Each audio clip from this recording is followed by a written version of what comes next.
The Civic Media Center claims that their library contains alternative media and non-corporate press. This is true. But what CMC coordinator Robbie Chopek and other leadership staff will not tell you is that conversation, events, and programs that are skeptical of the government's story of 9/11 are extremely unwelcome. The CMC library is full of books, but only two that are authored by David Ray Griffin, who has consistently raised the most credible questions challenging the government's official story about the events of 9/11. A recent survey found that the CMC's video section contains a few DVDs that question the events of 9/11, but not the science-based Blueprint for Truth that was evaluated by Michael J. Heimbach, head of the FBI's Division of Counterterrorism, as, quote, backed by thorough research and analysis, unquote, in 2009. If this is all news to you, then welcome to the world of Gainesville Civic Media Center, a de facto 9/11 gatekeeper organization with serious misunderstandings about people's right to ask unpleasant questions, as you will see in this video clip as Noam Chomsky is asked a question about the mysterious collapse of Building 7. All right. Noam, thanks for coming. You've mentioned quite a few contradictions from the media and their presentation on things. And I think the most notorious case of this is with September 11th, 2001. You mentioned in a forum on ZNet in 2006 that you wanted to see a consensus of engineers and specialists that understand the actual structures of these buildings and their possible collapse. And there is such a group, and I'm here to tell you about that and ask you a follow-up question. It's called Architects and Engineers for 9/11 Truth. There's a consensus of over 2,000 of them. All right, is this a question or Please a don't statement? interrupt. I'm asking a question. I'm setting it up. Thank you. This consensus shows that Building 7, the third building that fell on 9/11, fell in free fall speed, as this report acknowledges. Are you ready to come forward and jump on board with 9/11? I know you've mentioned it's a distraction, but there's no better case of the media covering up things than not presenting Building 7, that third building. We've all seen the other towers fall, but what about Building 7, Noam?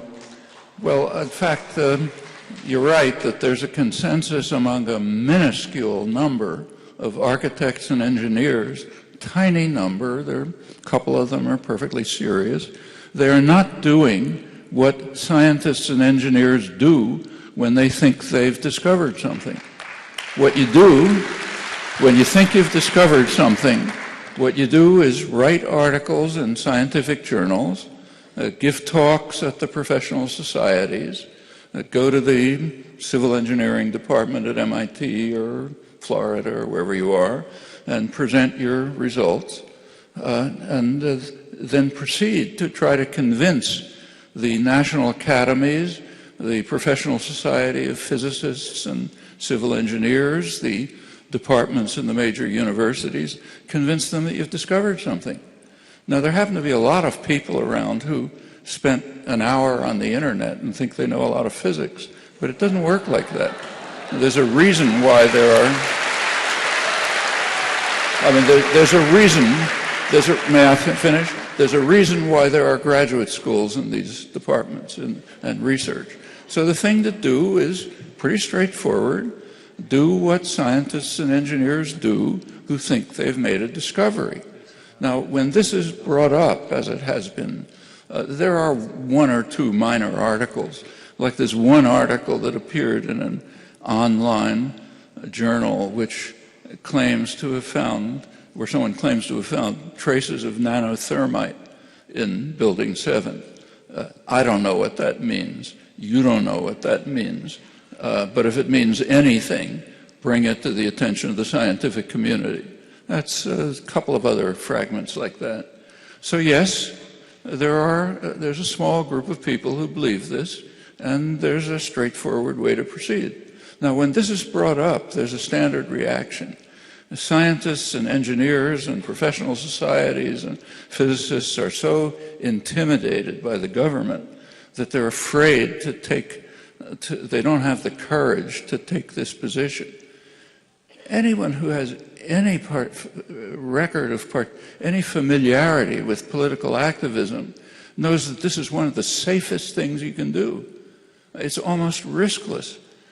People take risks far beyond this constantly, including scientists and engineers. I can have run through and can run through many examples. I mean, there's a kind of maybe people will laugh at you, but that's about it. It's an almost riskless position. So that can't be the reason why nobody's convinced. However, there's a much more deeper issue, which has been brought up repeatedly, and I have yet to hear a response to it. There happens to be, whatever one thinks about Building 7, frankly, I have no opinion. I don't know as much science and engineering as the people who believe that they have an answer to this. So I am willing to let the professional societies determine it if they get the information. So whatever the facts, there's just overwhelming evidence that the Bush administration wasn't involved. Very elementary evidence. You don't have to be a physicist to understand it. You just have to think for a minute, okay? So let's think for a minute. There's a couple of facts which are uncontroversial, right? One fact that is uncontroversial is that the Bush administration desperately wanted to invade Iraq. That's a long-standing goal. There's good reasons for it. Second largest energy resources in the world, right in the middle of the world's major energy-producing region. Perfectly obvious reasons, which they in fact later stated, but they were obvious anyway. So they wanted to invade Iraq. One uncontroversial fact. Second uncontroversial fact. They didn't blame the 9/11 on Iraqis. They blamed it on Saudis, mainly. That's their major ally. So they blamed it on people from their major ally, not on the country that they wanted to invade. The third uncontroversial fact. Unless they're total lunatics, they would have blamed it on Iraqis if they were involved in any way. That would have given them open season on invading Iraq, total support, international support, the UN resolution, no need to concoct wild stories about the weapons of mass destruction and contacts between Saddam and Al-Qaeda, which of course quickly exploded, discrediting them. No reason to invade Afghanistan, and which was mostly a waste of time for them. But they didn't. Well, the conclusion is pretty straightforward. Either they are total lunatics or they weren't involved, and they're not total lunatics. So whatever you think about Building 7, there are other considerations to be concerned with. All right, I think our speaker answered that question succinctly, so that's the only question we'll have on that topic.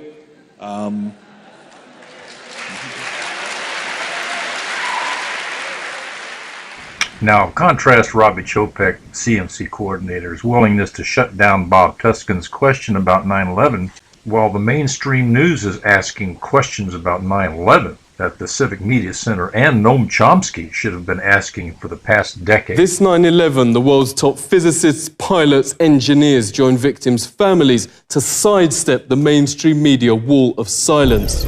Huge billboards on Times Square and across the states confront the fact most Americans don't know a third giant tower on 9/11 wasn't even hit by a plane, yet somehow collapsed in free fall. At 5:20 p.m., World Trade 7 suddenly, neatly and symmetrically just folded like a pancake. This is high school physics. A building cannot do free fall with 40,000 tons of structural steel in its structural system without it being blown up. The government version is that office fires made all 84 steel columns break at the same time.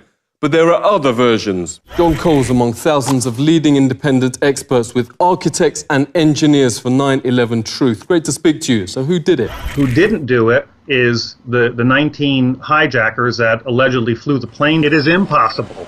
It is impossible to melt that steel by the office fires, the jet fuel, or the collapse itself. It's a physical impossibility. It cannot be replicated experimentally. It defies the laws of physics. If you set aside your politics, you set aside your beliefs and your religion, and you use the scientific method. World Trade Center 7 is basically a classic controlled demolition where a building free falls and comes straight down into virtually its own footprint. The only explanation that explains all the evidence, the nanothermite, the iron microspheres, the high temperatures found out there, the free fall, the uniform, what I call the uniform acceleration of the towers, when those came down, there was no impact or jolt when it hit the undamaged section below. Because there was no jolt, something blew those towers out, allowing it to uniformly accelerate downward. The only thing that makes any sense at all from a scientific perspective is that those towers were blown up. John made a mockery of mainstream sites Nat Geo and Pop Mechanics, who've desperately tried, for instance, to show 175 pounds of military nanothermite couldn't break the columns. John did it with just 1 pound. Can thermite of any type burn through steel beams? I guess it can. Renowned librarian and researcher Elizabeth Woodworth has come in to help form the Consensus 9/11 panel, confirming it uses best practice with the most rigorous peer review. Thanks so much for joining us. There's this remarkably high consensus among experts that the government version can't be right. We have some of the top experts in the field who've published in peer-reviewed scientific journals. And yet, these scientific journals exist, like the Harris study, but they're never covered in the media. If people knew about the research, they would find it compelling. Dr. Griffin has said that he's never heard of anybody who saw the evidence, became converted to this point of view, and then changed back. Yeah, the panel's made government already change its story and admits Skyscraper 7's freefall. That's right.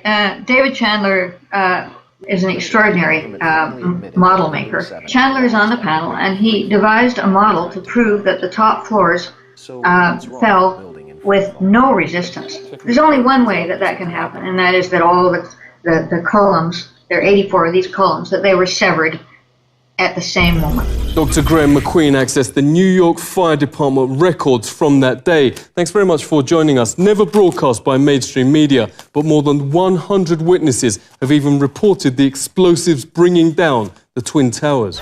Here was this roughly 10,000 pages of extremely rich eyewitness material. And I found that there were 118 people who clearly perceived explosions. You know, we have firefighters who are used to fighting high-rise fires, who are used to encountering smoke explosions and boilers, and yet they use words like bombs.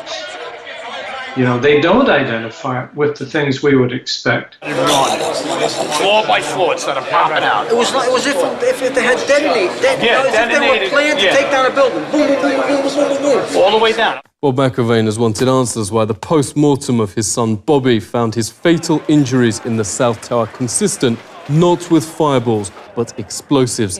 Yet mainstream host Rachel Maddow here recently sneered he's not only a conspiracy theorist for asking questions, but also attempted to connect him to violence and Al-Qaeda. All of these nefarious conspiracies about government plots to kill and conspire and lie about it and cover up the real truth. I mean, this stuff is as ridiculous as it has ever been, but it is as ridiculous as it is dangerous. Bobby's father joins us. Thank you very much for speaking with us. How do you feel first losing your son and now being portrayed as the bad guy? My son died. He died from an explosion. I can prove that beyond a reasonable doubt. If I was in a courtroom, a jury cannot not accept that as proof. So that's where we have our problem. When I say, well, this is an inside job. Well, my son died from an inside job from someone putting bombs. Detonations. I would make her sit in this room and go through what I just went with you. And then I would say, now you tell me I'm a conspiracy theorist. Just shows you how awful our media is. I don't want to call her the media. She makes over $1 million and they tell her what to say. One newspaper reporter, and is from the Philadelphia area, was very upfront with me. She said, you know, Bob, she says, as a reporter, I am the problem because we will lose our jobs. If I take that, just that little bit you just said, to the editor, he will crush it. So I'm telling you right now, I can't put your story out there. The media owners will not allow them. The press would not cover it, just that, because it'll put a little doubt in people's minds. Yeah, who do you blame for all this? The people of the United States are just as much to blame because they just want to believe that we are good people, we are an exceptional country. But this is what governments do. You know, it's very Machiavellian. Now we have an endless war on terror. I know what these people in Iraq, I know what these people in Syria, I know what these people in Libya, Afghanistan we're going through because they're all losing children. And that's what it's all about. Everybody's losing family members. And it's pure hell. So that's it, Daniel. Tomorrow, Congress votes to bomb Syria, the latest war of the post-9/11 era. The US would now officially be Al-Qaeda's air force, notes former Congressman Kucinich. But America's had enough. 9 in 10 oppose this invasion, the most unpopular in history. Regarding 9/11, a massive 84% now say the government's lying. We now have the precedents documented that governments prepared to commit supreme crimes against its population. Exactly what happened on 9/11 can be argued by both so-called conspiracy theorists and the authorities. What's beyond dispute is on the 11th of September, the world will join to mourn the almost 3,000 innocent people who lost their lives. This is The Truth Seeker.